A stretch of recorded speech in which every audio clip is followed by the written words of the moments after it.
अगर अपने जीवन को अच्छा बनाना है तो अपने जीवन को आध्यात्मिक सकारात्मकता से भरना होगा और अत्याचार, कपट, छल, दुराचार, अहंकार या अन्य कोई भी बुरा कर्म नहीं करना चाहिए और उन बुरे कर्मों को छोड़ना ही होगा, नहीं तो हमारे हाथ कुछ भी नहीं लगेगा। बस मृत्यु के बाद अपने साथ बुरे कर्मों का पुलिंदा ले जाएंगे और उनका निपटारा करने में एक बार नहीं, पता नहीं कितनी बार 84 लाख योनियों में भटकते रहेंगे। कल्पना करके देखोगे कि 84 लाख योनियों में बार बार जन्म मरण, कभी पशु बन रहे हों, कभी पक्षी बन रहे हों, कीड़े मकोड़े, और तुमको उन सब जन्मों में याद है कि ये सब तुम्हारे बुरे कर्मों का परिणाम है। लेकिन तुमको केवल जन्म मरण के चक्रव्यूह में फंसे हुए कभी इस योनि में कभी उस योनि में जन्म लेकर कष्ट ही भोगना होगा। कोई सुनने वाला नहीं होगा। सोच कर देखो वह कितना बुरा मंजर होगा। इसी में सब जीवों की भलाई है। संसार में कोई तुम्हारा नहीं, केवल तुम्हारे कर्म ही साथ रहेंगे।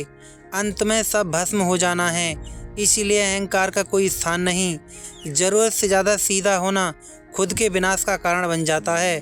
अटूट विश्वास और समर्पण से असंभव कार्य भी संभव हो जाते हैं। दुनिया में हर चीज़ को अच्छा या बुरा मानने का निर्णय हमारी सोच और दृष्टिकोण पर निर्भर करता है। किसी घटना, व्यक्ति या वस्तु को अच्छा या बुरा कहने से पहले समझना जरूरी है कि यह सिर्फ हमारे नज़रिए का परिणाम है। चीज़ों को एक निश्चित ढांचे में बांधने के बजाय हमें उन्हें निष्पक्ष रूप से देखना चाहिए। जीवन में हर चीज़ का एक पहलू होता है और उसे अच्छे और बुरे खांचे में बांटना चाहिए। संसार में जितनी भी बुराइयां हैं उन सब का मुख्य कारण माया ही है। अहंकार, सम्मान की इच्छा, मोह, क्रोध, दिखावा, ये सब माया के ही रूप हैं। माया के वैसे तो 84 लाख रूप हैं। माया से पार पाना तो वैसे बहुत कठिन है, लेकिन ईश्वर की शरण में होकर धर्म का आचरण करने वाला निर्मल मन जीव माया से आसानी से पार पा सकता है।